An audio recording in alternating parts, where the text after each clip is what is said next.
Hello everyone, कैसे हैं आप सभी लोग। स्वागत है आप लोगों का वर्क एजुकेशन के इस क्लासरूम में। तो एक इलेक्ट्रिकल डिवाइस, एक होम अप्लायंस जो कि हमें डिस्कस करना है आज मैं आप लोगों के लिए लेकर आई हूँ इलेक्ट्रिक टोस्टर। तो आज हम लोग इलेक्ट्रिक टोस्टर क्या होता है, कैसे काम करता है, और जो भी आपके अंदर क्यूरियोसिटीज़ हैं कि क्या इसके अंदर कौन कौन से पार्ट्स हैं, कैसे ये हमारी ब्रेड को हमारे लिए क्रिस्प कर देता है, टोस्ट कर देता है और हमारे ब्रेकफास्ट के मज़े को बढ़ा देता है। तो आइए शुरू करते हैं। बच्चों, ये है एक इलेक्ट्रिक टोस्टर या फिर सैंडविच मेकर कहते हैं इसको हम जनरली। आज हम लोग इस छोटे से अप्लायंस के बारे में पढ़ेंगे। मैंने ओपन करके रखा है क्योंकि हम लोगों को इसके अलग अलग पार्ट्स आज देखने हैं। ठीक है, तो जो हमें जनरली नज़र आता है वो ये वाला पोर्शन होता है। तो अब ये क्या है, यहाँ पर हम लोग ब्रेड्स रखते हैं अपने, है ना, सैंडविच बनाने के लिए। उसमें अगर हमें कुछ फिलिंग रखनी है, स्टफिंग करनी है तो वो करके, या फिर सिंपल ब्रेड बटर इस पे रखते हैं हम। और उसके बाद हम लोग इसको क्लोज कर देते हैं, सप्लाई ऑन कर देते हैं, तो हमारी जो ब्रेड है वो क्रिस्प हो जाती है, सिक जाती है जिसे कहते हैं ना, तो सिक जाती है। वो काम, ये काम हमारे लिए हमारा ये टोस्टर या फिर सैंडविच मेकर करता है। तो सैंडविच मेकर को अगर मुझे डिफ़ाइन करना है कि what is an electric toaster और अ सैंडविच मेकर, तो this is a small appliance which uses heat to brown and harden or crisp the bread slices. ठीक है, अर्ली 90s में तो हम लोग सिर्फ फायर पे डिपेंडेंट थे, सिर्फ फायर को यूज़ करके ही कुकिंग होती थी। तो ये सब अप्लायंसेस कब आए एग्जिस्टेंस में? ये सभी अप्लायंसेस आए जब नाइक्रोम का इन्वेंशन हुआ, है ना। नाइक्रोम क्या होता है ये अब हम सभी लोग जानते हैं। निकल और क्रोमियम का अलॉय होता है जो कि हीटिंग एलिमेंट का रोल प्ले करता है। हीटिंग एलिमेंट की तरह से हम उसको यूज़ करते हैं अपने इन सभी हीटिंग अप्लायंसेस में। All right, in 1910 general electric received the first patent.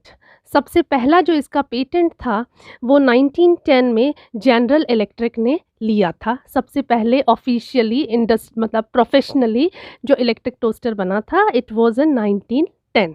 Okay, तो अब इसके वर्किंग प्रिंसिपल की बात कर लेते हैं।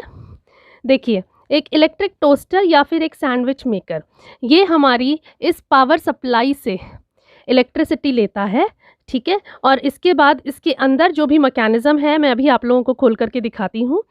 उस मैकेनिज़्म की हेल्प से जो इलेक्ट्रिसिटी है वो हीट में कन्वर्ट हो जाती है, बहुत एफिशिएंटली रादर कहना चाहिए कि कन्वर्ट हो जाती है।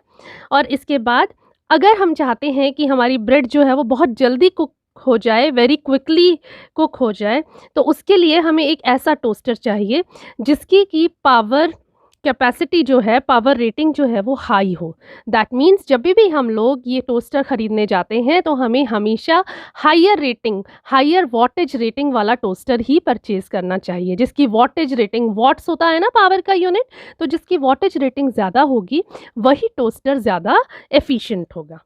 सो चिल्ड्रन, जब भी इलेक्ट्रिसिटी जो है वो एक वायर के थ्रू फ्लो करती है तो एनर्जी जो है वो वायर के एक एंड से दूसरे एंड में ट्रांसफ़र होती है, ठीक है। अब जैसे ही इलेक्ट्रिसिटी या करंट हमारा फ्लो करता है तो उससे क्या होता है, उससे इलेक्ट्रॉन्स जो हैं, टाइनी पार्टिकल्स, इनमें कोलिजन्स होते हैं, ये एक दूसरे से टकराते हैं, है ना। और फिर उस प्रोसेस से क्या होता है, हमारी हीट जनरेट होती है। तो यही हमारा वर्किंग प्रिंसिपल होता है, इसको हम लोग कहते हैं heating effect of electric current, और यही है वर्किंग प्रिंसिपल हमारे इस इलेक्ट्रिकल टोस्टर का, इसलिए हम इसको हीटिंग अप्लायंस भी कहते हैं, ठीक है। अब देखिए, जितना हमारा जो वायर है वो पतला होगा उतना ही करंट जो है वो ज़्यादा फ्लो करेगा, ठीक है, और कोलिजन्स ज़्यादा होंगे क्योंकि थिन वायर है तो इलेक्ट्रॉन्स को रास्ता कम मिल रहा है ना। जब हम लोग किसी पतली गली से जाते हैं तो क्या होता है, तंग गलियों से जाते हैं तो वहाँ पर एक दूसरे से टकराने के हम लोगों के चांसेस भी ज़्यादा होते हैं ना।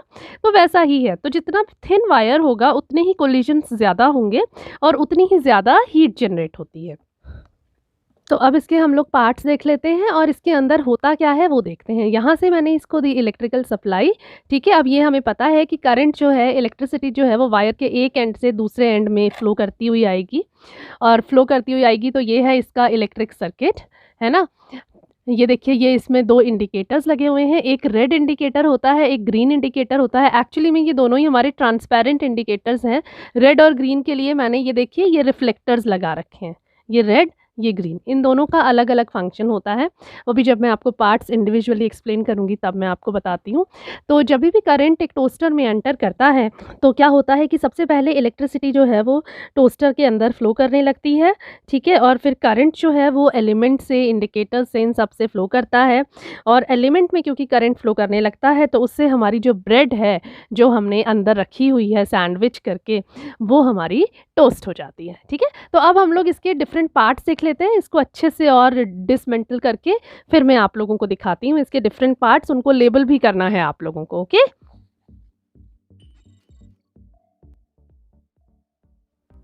तो ओपन इसको हम लोगों ने कर लिया है, इधर के स्क्रूज नहीं निकले हुए थे वो भी निकाल लिए हैं। अब हम इसके पार्ट्स देख लेते हैं कि इसके अंदर क्या क्या सर्किट है, ठीक है, क्या क्या इलेक्ट्रिकल कंपोनेंट्स लगे हुए हैं। तो देखिए सबसे पहले ये होते हैं इसके इंसुलेटेड हैंडल्स, है ना, जिससे कि करंट ना लगे हमें। यहाँ आते हैं पहले, ये देखिए ये हैं, यहाँ पर 2 लगे हुए हैं, ये हैं आपके नियॉन लैंप इंडिकेटर्स। इनमें से एक रेड होता है और दूसरा ग्रीन। एक्चुअली में इन दोनों की लाइट सेम है, लेकिन यहाँ पर अभी मैंने पहले ही बताया था ना आपको, ये रिफ्लेक्टर्स लगे हुए हैं जिसकी वजह से एक जो है वो रेड लाइट देता है और दूसरा ग्रीन। जो रेड लाइट है वो हमें ये बताती है कि इसमें इलेक्ट्रिकल सप्लाई पहुँच रही है, ठीक है, कि ये ऑन हो रहा है। और जो ग्रीन लाइट है वो हमें बताती है स्टेटस कि हमारी कुकिंग प्लेट्स जो हैं ये गर्म हो रही हैं, ठीक है। तो ये दोनों इंडिकेटर्स हैं, यहाँ पर ये फिक्स हो जाते हैं। इसके अलावा देखिएगा ये वाला portion, this is thermostat. Thermostat क्या करता है, ये एक इंटेलिजेंट स्विच होता है। जब हमारी ब्रेड कुक हो जाती है, टोस्ट हो जाती है, तो ये हमारे टोस्टर को ऑटोमेटिकली ऑफ कर देता है, ठीक है।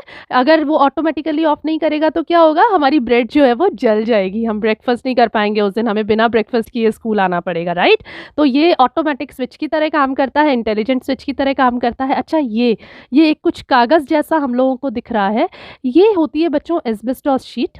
ये क्या करती है, ये हीट को तो कंडक्ट होने देती है लेकिन करंट को ना इस पोर्शन से आगे नहीं आने देती, क्योंकि इस पोर्शन से आगे क्या है, इसकी प्लास्टिक बॉडी है और यूज़र इसको टच करेगा, है ना। तो हमारी सेफ्टी के लिए ये एस्बेस्टॉस शीट इसमें लगी हुई होती है।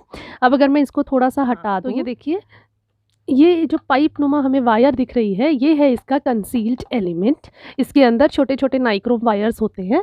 एलिमेंट जो है आजकल वो कवर्ड आने लगे हैं, हमने इलेक्ट्रिकल केटल में भी देखा था ना कि उसका भी एलिमेंट जो था वो कवर्ड था। ये एक्चुअली इसकी एलिमेंट की प्रोटेक्शन के लिए होता है कि हमारे जो एलिमेंट है वो जल्दी जल्दी ख़राब ना हो, ठीक है। तो ये यहाँ पर भी एलिमेंट जो है वो प्रॉपरली कंसील्ड है, कवर्ड है। तो ये हो गया इसका एलिमेंट, ये हो गया थर्मोस्टैट, ये इंडिकेटर्स आपने देख लिए, ये है इसकी पावर कॉर्ड, ये हो गए इसके थर्मली इंसुलेटेड हैंडल्स। और अब अगर इस प्लेट को थोड़ा सा ऊपर करें तो बच्चों ये जो हम देख रहे हैं ये हैं इसकी कुकिंग प्लेट्स, जो जिनमें की नॉन स्टिक कोटिंग होती है। अगर नॉन स्टिक कोटिंग नहीं होगी तो क्या होगा, हमारी ब्रेड स्लाइसेस जो हैं वो इसमें स्टिक हो जाएंगी, चिपक जाएंगी, ठीक है। तो ये थे आपके इलेक्ट्रिकल टोस्टर या सैंडविच मेकर के डिफरेंट पार्ट्स। अगर इसके इस पोर्शन को मुझे देखना है तो ये वाला पोर्शन भी ऑलमोस्ट पिछले पोर्शन के जैसा ही है, इससे ज़्यादा ये नहीं उठेगा। तो ये बस इसमें इंडिकेटर्स नहीं है इस तरफ, बाकी एलिमेंट यहाँ भी होता है, थर्मोस्टैट यहाँ भी होता है। ऑल राइट, तो ये था आपका इलेक्ट्रिकल टोस्टर। कुछ सेफ्टी प्रिकॉशंस अगेन हम लोगों को ध्यान रखने चाहिए ऐसे कुछ इलेक्ट्रिकल अप्लायंसेस को यूज़ करते हुए। सो सेफ्टी प्रिकॉशन नंबर 1, जो इसकी पावर कॉर्ड आप देख रहे हैं उसमें किसी भी तरह का ब्रेकेज नहीं होना चाहिए, ठीक है, किसी भी तरह के कट्स नहीं होने चाहिए उसमें। नंबर 2, आपको अपने सैंडविच मेकर को अनअटेंडेड ज़्यादा देर तक नहीं छोड़ना है, मतलब उसके थर्मोस्टैट पे ज़्यादा भरोसा नहीं करना है। कभी कभी क्या होता है ना, हो सकता है थर्मोस्टैट ख़राब हो जाए, है ना, तो उस केस में हमें इसका ध्यान खुद से रखना है, ठीक है। नंबर 3, खाली इंडिकेटर्स के भरोसे नहीं रहना है, इंडिकेटर हमारे ख़राब भी हो सकते हैं। तो एक टाइम सेट कर लीजिए कि हर 2 से 3 मिनट में आपको अपना सैंडविच जो है वो चेक कर लेना है कि कितना कुक हो गया है। ऑल राइट, अच्छा, इसके अलावा वैसे तो बच्चों देखिए इसकी बॉडी जो है वो प्लास्टिक की है, लेकिन फिर भी जब ये स्विच ऑन होना तो इसको टच करने से हमें बचना चाहिए, ठीक है। इसमें क्योंकि मेटेलिक पार्ट्स भी हैं, तो अगर वो एक्सपोज्ड हो गए हम उसकी तरफ, तो उससे हमें इलेक्ट्रिक शॉक लग सकता है। तो इसलिए इसको ऑफ करें पहले मेन से, और उसके बाद ही अपने टोस्टर को ओपन करके अपने सैंडविच को चेक करना है। तो ये थे कुछ जनरल सेफ्टी प्रिकॉशंस कि टोस्टर को या सैंडविच मेकर को यूज़ करते समय हमें किन किन बातों का ध्यान रखना है। तो आज हम लोगों ने इलेक्ट्रिकल टोस्टर सैंडविच मेकर को ओपन करके देख लिया है। आई होप कि इंटरेस्टिंग लगा होगा आपको ये वीडियो। तो जुड़े रहिएगा हमारे साथ, मिलते हैं एक और नए वीडियो में। तब तक के लिए बाय, टेक केयर।